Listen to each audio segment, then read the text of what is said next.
All right, so the letter we're going to learn today is about faith. The Jewish people are fortified by faith, our trust in Hashem. This is dated Yud Aleph Nisan.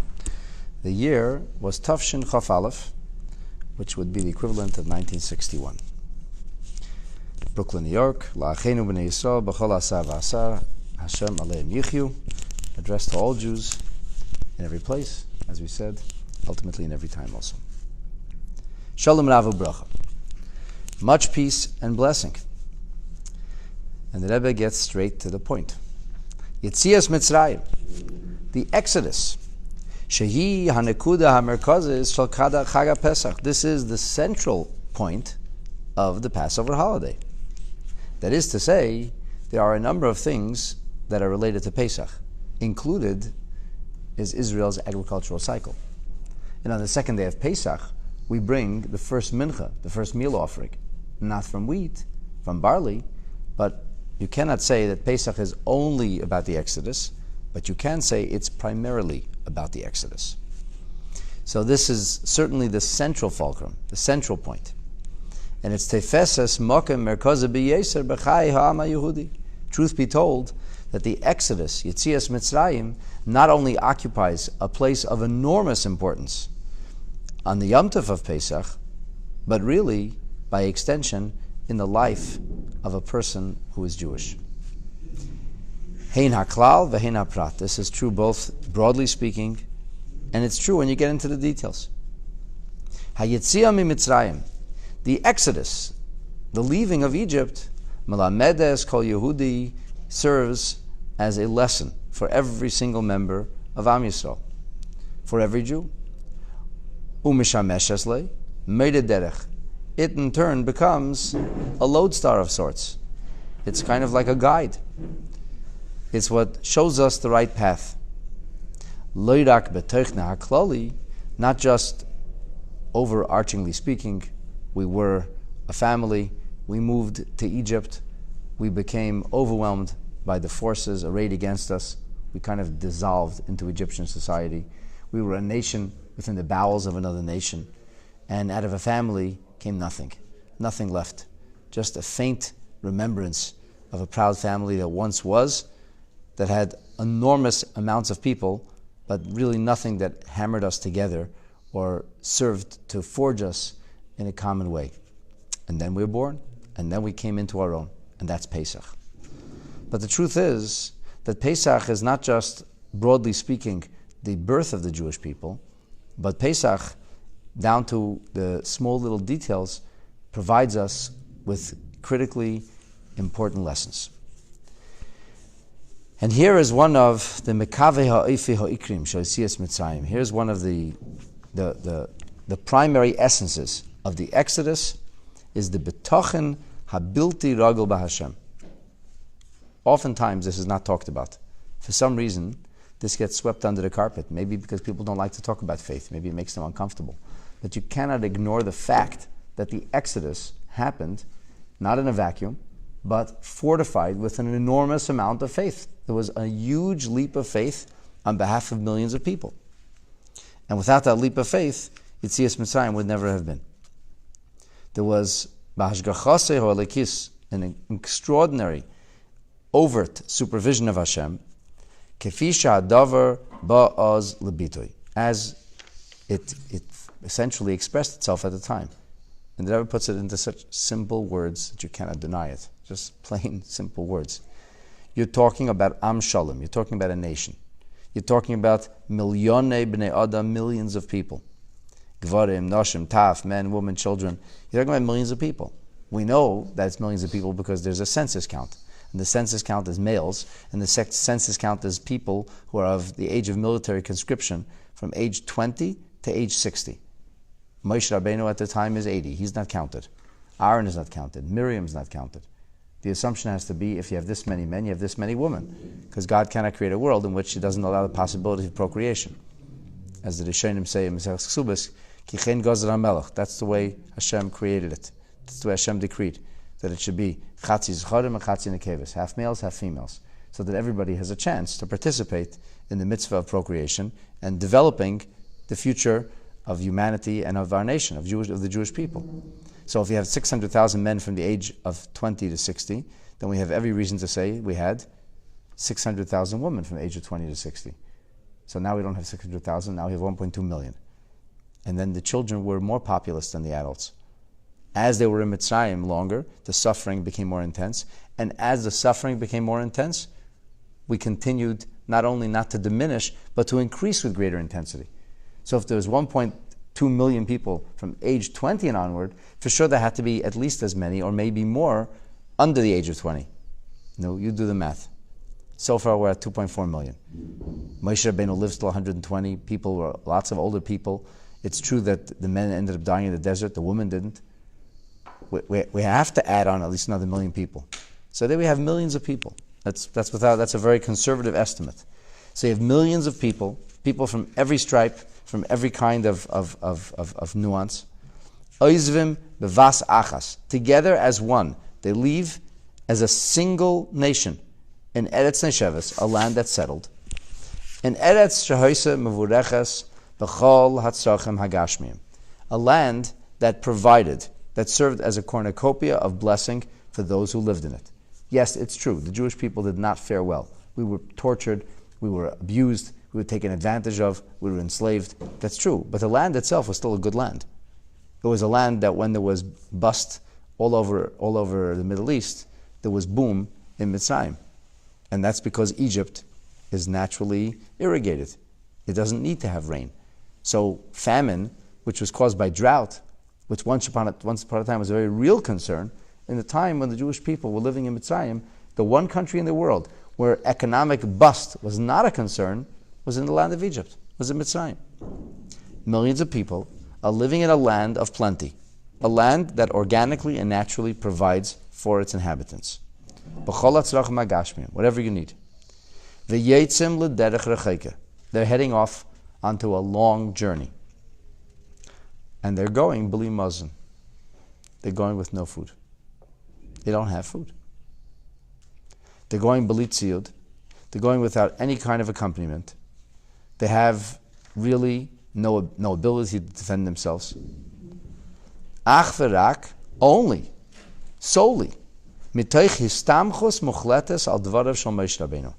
This fellow Moshe said to them, "We're going," and based on his words alone, the people followed, because he spoke b'shmei shel HaKadosh Baruch Hu, because he spoke in God's name. He said, "This is not my idea.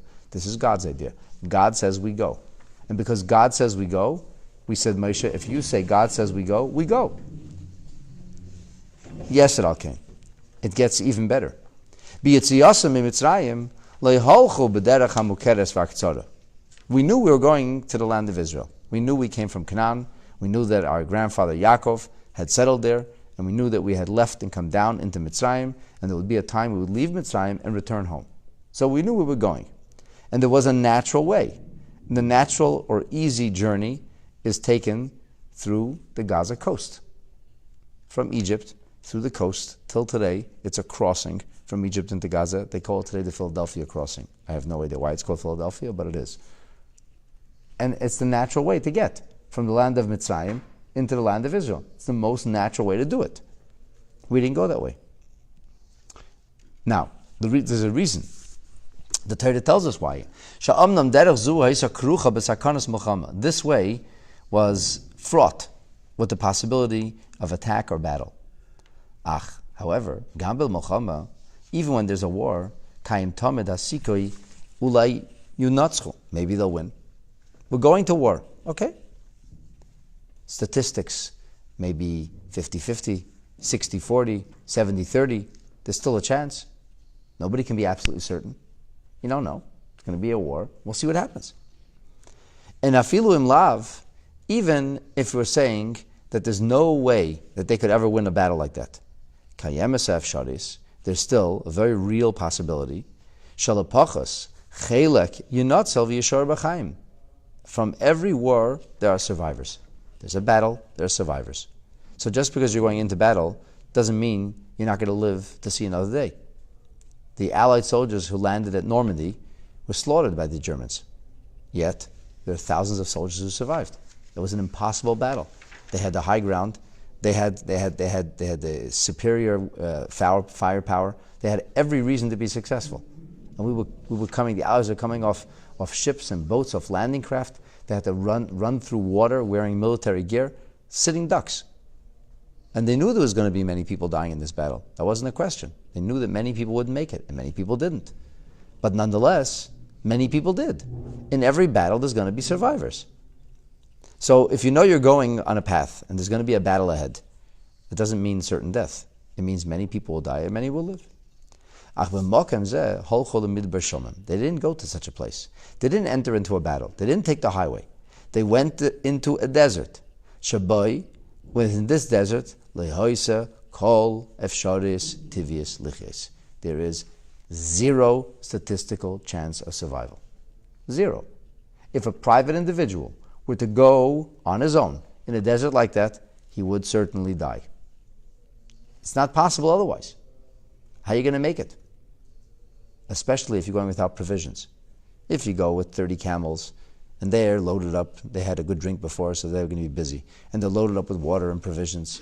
Okay, maybe you can make the 10-day journey, 15-day journey. But if you're going with no provisions into a wilderness, a desert like that, there is no reasonable chance for survival. None whatsoever. You're going to die. You have to die. It's not possible any other way. It's far more certain than entering into a battle. And yet, everything we are describing describes exactly the circumstances that we walked into. Leaving behind the land of Mitzrayim, we walked into the desert. Only because Moshe Rabbeinu told us to. Because he spoke in the name of Hashem. V'shuv, habasis hayochid, the sole factor at play here, lifel kach, to do something like this, is ha'uvda shekain shekach hayrech Moshe b'shem HaKadosh Baruch Hu. Because that's what Moshe Rabbeinu told us in the name of God. Hapela godli yeser. The truth is that if you think about it, it's even more astonishing.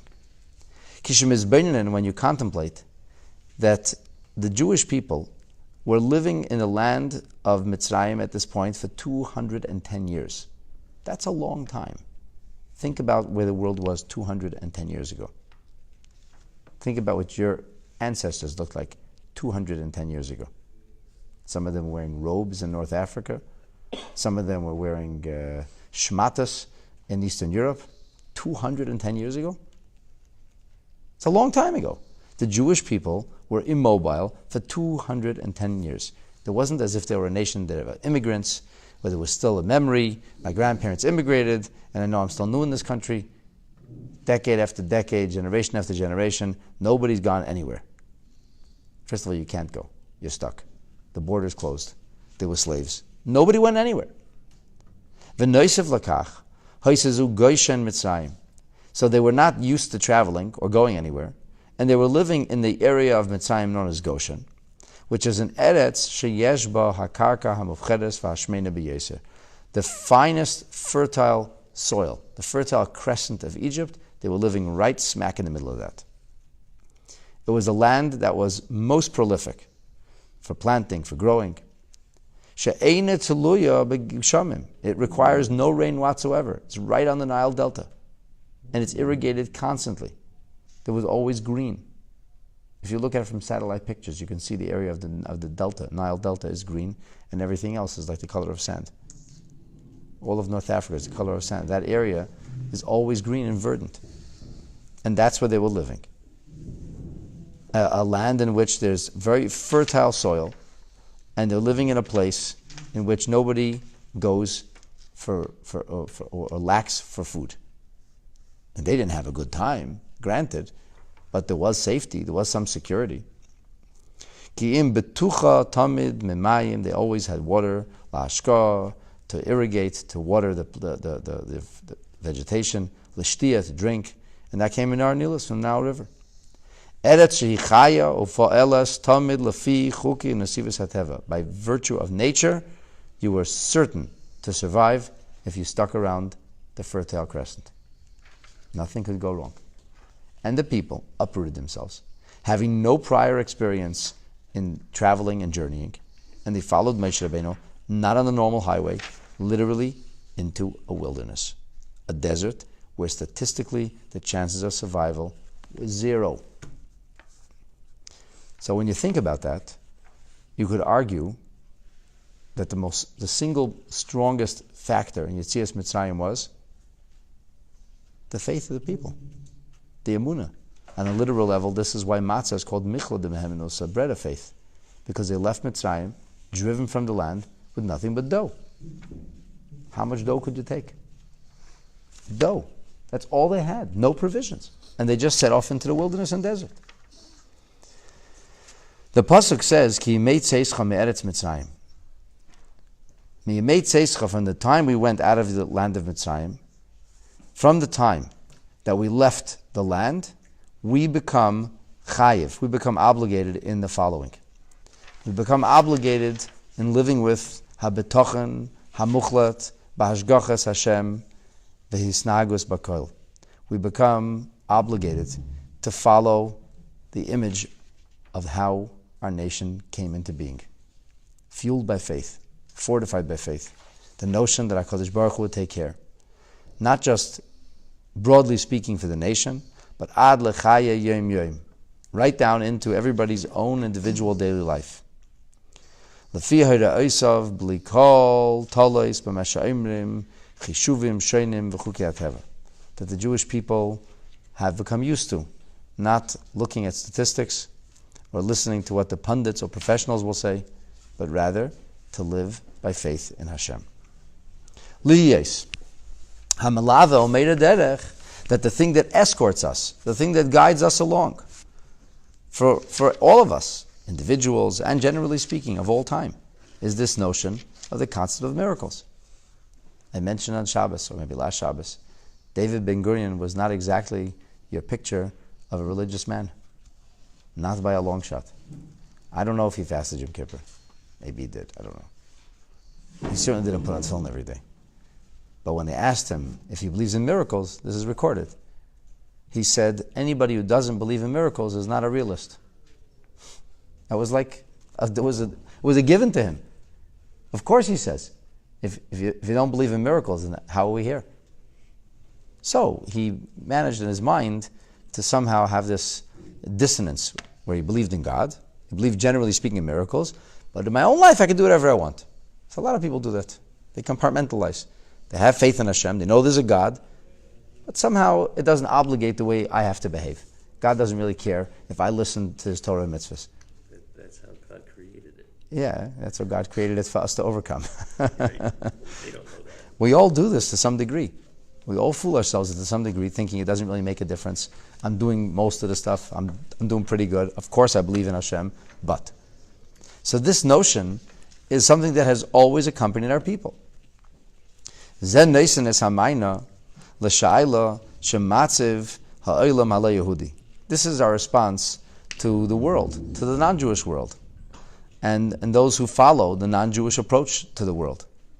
That they ask Jewish people who are studying Torah, performing mitzvahs, they'll say that anu chayim ba'olam shel hatachras u'ma'avak al hakiyum. We live in a world of competition.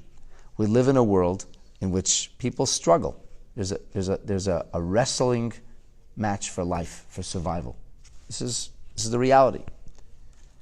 And because that's the case, kol echad chai be'eretz mesuyames v'tnayim mesuyamim.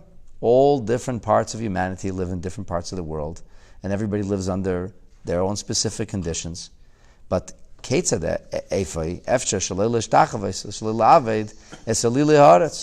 could you not worship the powers to be? What are the powers to be?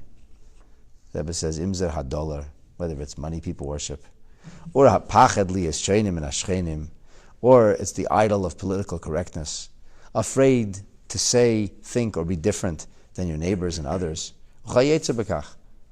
Can't go against the flow. Got to go with the flow. Do what everybody does.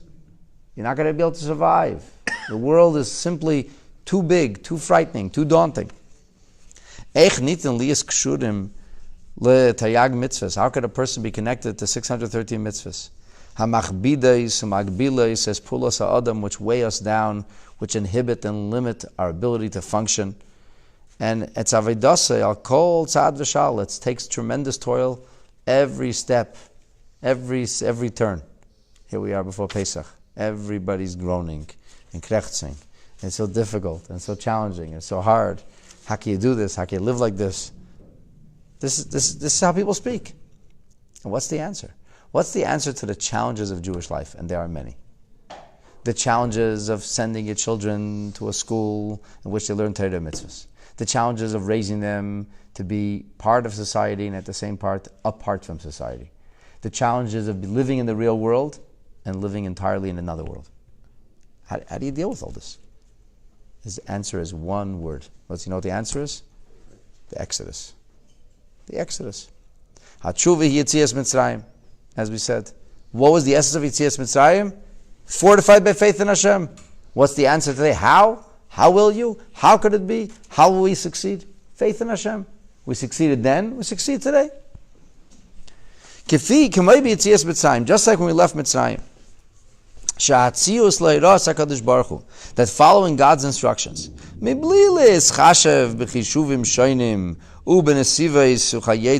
Without making all the calculations and figuring out what the world will say and how will we survive and what will be with tomorrow. Without making all those calculations. That was the pathway to real success, to real happiness. Because statistically we didn't stand a chance. And logically it made no sense. So what propelled us along? Why did we do it? And the answer is, we had faith in Hashem. Hashem said this is the way it has to be. Hashem said this was expected of us, so we followed. And when we followed, we came into the most fortunate of realities. Not only the good fortune, a spiritual good fortune, Kabbalah Torah, receiving the Torah, and developing into the Am HaNivchar, the special children of Hashem, selected and chosen by Hashem. Ultimately, this brought us also into a good place materially. It enabled us to receive the Eretz Zovas Chalav Advash, the land that flowed proverbially with milk and honey. Kach gam kayoim v'tamid. So it is today, and so it shall always be. Ubli kol kesher lema shahaya ba'avar. Regardless of what has happened, Harilachal Yehudi uleklal Yisrael haderech hayechida, is for the true for us, both nationally and individually, that the only path, the solitary single path for us to be able to reach true happiness and true fulfillment is kviyas chaya hayem yom, is establishing your life and the organizations of life. However, the system and methodology through which you go through life, that it should be organized lefi haTorah mitzvah, according to the Torah and by its mitzvahs, as it is written, v'chai b'hem. V'chai b'hem means you live in them. Good life is within the rubric of Torah mitzvahs. Yiddishkeit, that is life. That gives us life, that gives us fortune in life, that gives us satisfaction and happiness in life. So we, the Jewish people, got commanded by Hashem not only to do mitzvahs, specific acts of holiness, love, loyalty, and devotion, but also b'chol derechecha de'eu, that in all our pathways, wherever we may roam, we should always know Hashem and use it as a way to come home to Him. B'chol ma'asav, in all of a person's activities, meshach kol hayamama, all day long. Yesh li Yehudi heira b'Torah, a Yid has to live with the instructions he gets from Torah. And what says the instruction? The instruction that he gets is that mishum kacho Allah lehitakel b'chol eis b'kusham uskeres leil, that in every situation you might end up at some of the challenges we talked about. So if you end up in the aforementioned circumstances, challenges, situations that seem to frustrate or get in your way, to inhibit your path, that the Yid remembers L'man tizker shem seischa me eretz Mitzrayim kol yemei chayecha, that a Jew is ordained to remember going out of Mitzrayim every single day of our lives, all the days. In other words, this is not just a history, a memory. It's a zechira, it's a remembrance, medes. It's a remembrance that becomes, for us, illuminating. It teaches us. It's me'ido ma'nika koyach le'esnagos ha'oises kol ha'yomim le'yomim Yehudim chayim. It's the lesson that enables us, that illuminates us, so that every single day can be a Yiddish day. The kind of day that HaKadosh Baruch Hu wants us to have. And regardless of the circumstances. What does a person have to do at all times? He has to stop, to think. He has to remember. What does he have to remember? When you left Mitzrayim, what did the statistics say? What did the pundits say? What did the professionals say? What was the outlook? Finished. An insane people going into the desert. They're going to be slaughtered. They'll all die. In fact, the Pharaoh came to bring us back to Egypt because he was so certain that we would never survive. Somehow he did. Miracles and wonders, but somehow he did. Is not to remember that once upon a time Hashem did miracles, and once upon a time He's looking out for us, but rather that this is what enables us to get through life every day. The Frierdiker Rebbe used to be madgish, Chag Pesach, that the Yom Tov, the holiday of Passover, of Pesach, Meir Magia, illuminates, it resonates, and it reaches Loirak, L'chol Yom, not only every day, Ela Tamid. It is a constant. And with that message of Exodus and faith, we are able to continue to go forward, Mechayel L'choyel, and hopefully, my dear friends, soon we reach a destination with the coming of Mashiach, B'mheira U'B'Yimeinu Amen. The letter finishes with blessings for Chag Pesach, Kosher, and Sameach.